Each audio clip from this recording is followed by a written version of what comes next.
हर किसी की कोई ना कोई बुरी आदत है और कभी कभी ये बुरी आदतें इंसान के रोजमर्रा के काम को मुश्किल बना देती हैं और इसी वजह से हम अपने रोजमर्रा के कामों को कुछ इस तरह से गलत करते हैं कि हमें अंदाजा भी नहीं होता कि हम वो काम गलत कर रहे हैं। स्टिकी नोट्स को यूज करने से लेकर फोन को चार्जिंग में लगाने तक, इवन के बाथरूम यूज करने में भी। तो आज आपको कुछ ऐसी ही गलतियां बताएंगे जो आप अपने रोजमर्रा के कामों में अक्सर कर देते हैं।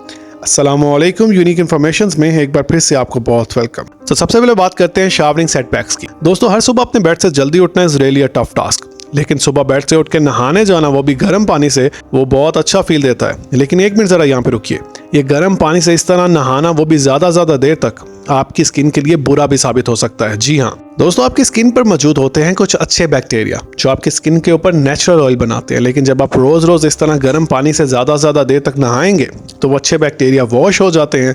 उसके बाद आपकी स्किन बहुत ज्यादा ड्राई हो जाती है, जिसकी वजह से आपको एलर्जी और दूसरी चीजों को फेस करना पड़ता है। और कभी कभी इस तरह रोज नहाना, वो भी गर्म पानी से, आपके लिए सीरियस स्किन प्रॉब्लम भी बन सकता है, लाइक एक्जिमा। जैसे आपकी स्किन के ऊपर कुछ खारिश की वजह से निशान बन जाएंगे और बाद में आपको ये सब फेस करना पड़ेगा। दोस्तों, इससे बचने के लिए अपने शावरिंग टाइम को ज़रा कम कीजिए और कोशिश कीजिए कि एक दिन छोड़ के नहाया जाए, क्योंकि डेली इस तरह नहाना आपकी स्किन के लिए अच्छा नहीं है। एंटीप्रेस्पेंट प्रॉब्लम्स। दोस्तों, अक्सर नहाने के बाद आप लोग एंटीप्रेस्पेंट यानी अंडर आर्म रोलर्स यूज़ करते हैं, लेकिन अंडर आर्म रोलर्स को कभी भी इस वक्त नहीं यूज़ करना चाहिए, बल्कि इसके पीछे लिखा होता है कि बिफोर बेड, यानी रात को सोने से पहले यूज़ कीजिए। क्योंकि जब रात को आप सो जाते हैं तो आपकी बॉडी कम एक्टिव होती है, तो पसीना भी कम आता है। इस वजह से आपके जो एंटीप्रेस्पेंट्स हैं वो रात के वक्त ज़्यादा अच्छे से काम करते हैं और आपकी स्किन को ज़्यादा फ़ायदा देते हैं। इसलिए कोशिश कीजिए कि एंटीप्रेस्पेंट्स को रात को सोने से पहले यूज़ कीजिए।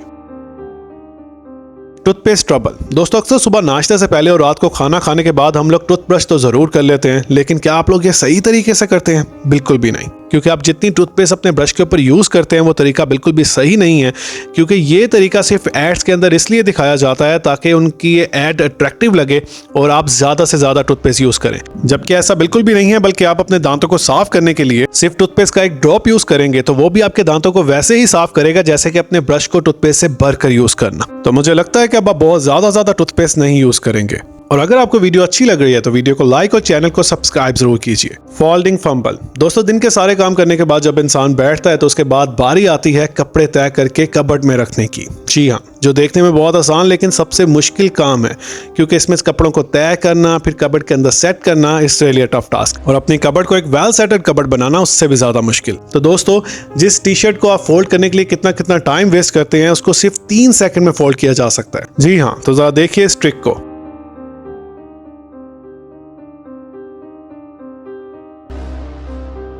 तो कर दिया ना इस ट्रिक ने आपको हैरान। तो दोस्तों, ये ट्रिक देखने में तो थोड़ी मुश्किल लग रही है, लेकिन जब एक दफ़ा आपको ये ट्रिक आ जाएगी तो उसके बाद आपको अपनी कबर्ड सेट करने में बहुत ज़्यादा आसानी होगी।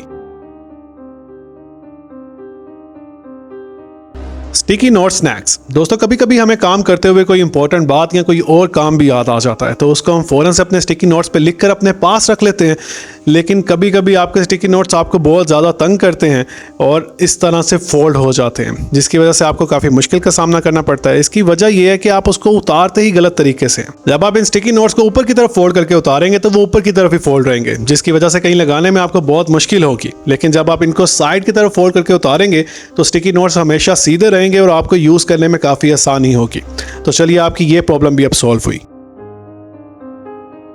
Microwave madness. दोस्तों, अक्सर रात का बचा हुआ खाना हम अगले दिन माइक्रोवेव में गर्म करके खाना पसंद करते हैं। उसके लिए हम माइक्रोवेव में खाना रखते हैं और उसको थोड़ी देर चलाकर, और जब बाद में आकर उसको खोलकर देखते हैं तो खाना ऊपर से तो फुल गर्म होता है, लेकिन अंदर और बीच में से थोड़ा ठंडा होता है। इसकी क्या वजह है? दोस्तों, जब हम माइक्रोवेव में खाना रखते हैं तो माइक्रोवेव की जो वेव्स हैं वो खाने को ऊपर से तो फुल गर्म कर देती हैं, लेकिन खाने के बीच में हीट वेव्स पहुंचने में टाइम लगता है, इसलिए आपका खाना अक्सर बीच में से ठंडा रह जाता है। तो दोस्तों, अक्सर लोग बार बार माइक्रोवेव बंद करके उसको खाने को हिलाकर फिर गर्म करते हैं, लेकिन इतनी ज्यादा मेहनत कौन करे? इतनी देर में तो हमारी नेटफ्लिक्स की मूवी ही खत्म हो जाएगी। तो दोस्तों, इससे बचने के लिए जब आप प्लेट के अंदर खाना डालें तो प्लेट के अंदर एक छोटा सा होल कर दें और खाने को उसके इर्द गिर्द इस तरह से रखें। तो इसके बाद जब आप खाने को माइक्रोवेव करेंगे तो वो इतना परफेक्टली गर्म होगा, क्योंकि जो उसकी हीट वेव्स हैं वो खाने में हर जगह इक्वली असर करेंगी। तो इसी तरह जब बाउल के अंदर आप खाना रखें तो उसमें भी छोटा सा इस तरह सुराख बना लें, तो इस तरह आपका खाना हमेशा माइक्रोवेव में परफेक्टली गर्म होगा। Pizza saver purposes. दोस्तों, जब दिन बहुत अच्छा गुजरा हो तो इंसान रात को कुछ ऑर्डर करना चाहता है, और ऑर्डर करने का सोच के सबसे पहले जो माइंड में आता है वो है पिज्जा। और जब पिज्जा ऑर्डर किया जाता है तो साथ में अपने कुछ फ्रेंड्स को भी इनवाइट कर लिया जाता है।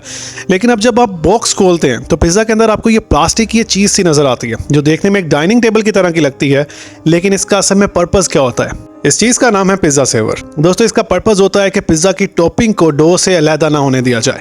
लेकिन जब हम पिज्जा बॉक्स खोलते हैं तो हम सबसे पहले इस प्लास्टिक की चीज को ही बाहर फेंकते हैं, जो कि हमें बिल्कुल भी नहीं करना चाहिए। क्योंकि दोस्तों, ये एक बहुत अच्छी इन्वेंशन है। ये ना सिर्फ पिज्जा की टॉपिंग को डो से अलग होने से बचाती है, बल्कि जब आप पिज्जा का कोई स्लाइस उठाना चाहें तो जब आप इसको साथ वाले स्लाइस पर रखकर उस स्लाइस को उठाएंगे तो आपका पिज्जा भी बिल्कुल खराब नहीं होगा और आप परफेक्टली उसको खा सकते हैं। तो इसलिए इस चीज का, इस इन्वेंशन का फायदा उठाइए। Toilet training. दोस्तों, जब आप बहुत ज़्यादा पानी पी लें उसके बाद हमें बहुत प्रेशर से पी करने जाना होता है, लेकिन कुछ लोग इस प्रेशर की वजह से खड़े होकर ही पी कर लेते हैं, जो कि बिल्कुल भी सही नहीं है। पी हमेशा बैठ के करनी चाहिए, क्योंकि उसमें आपका एब्डोमिनल मसल अच्छे से काम करता है और आपका ब्लैडर अच्छे से खाली हो जाता है। और इसके अलावा जब भी आप पूप करने बैठें तो कभी भी इस तरह से मत बैठें जैसे आप चेयर पर बैठे हो, क्योंकि उसमें आपका प्यूबर रेक्टोलिस मसल जो है वो कर्व हो जाता है और आपको बहुत ज़्यादा जोर लगाना पड़ता है। और दोस्तों, यकीन मानिए कि इसमें बहुत ज़्यादा रिस्क है कि आपको कोई बीमारी भी हो सकती है। जी हाँ, इसलिए आपको हमेशा इस तरह बैठना चाहिए जैसे आप स्क्वाट लगा रहे हो, या अपने पाँव के नीचे कोई चीज़ रख लें जिससे आपका प्यूबर रेक्टोलिस मसल बिल्कुल सीधा रहे और आपको पूप करने में आसानी हो। तो ये तो हो गई हमारी डेली रूटीन की काफ़ी नॉलेजेबल बात। तो अगर आपको हमारी वीडियो पसंद आई हो तो हमारी वीडियो को लाइक कीजिए और हमारे चैनल यूनिक इन्फॉर्मेशन को सब्सक्राइब कीजिए। इसी के साथ कुछ मोर इंटरेस्टिंग और इन्फॉर्मेटिव वीडियोस के साथ आपको अपनी नेक्स्ट वीडियो में मिलेंगे। तब तक के लिए स्टे ट्यून्ड।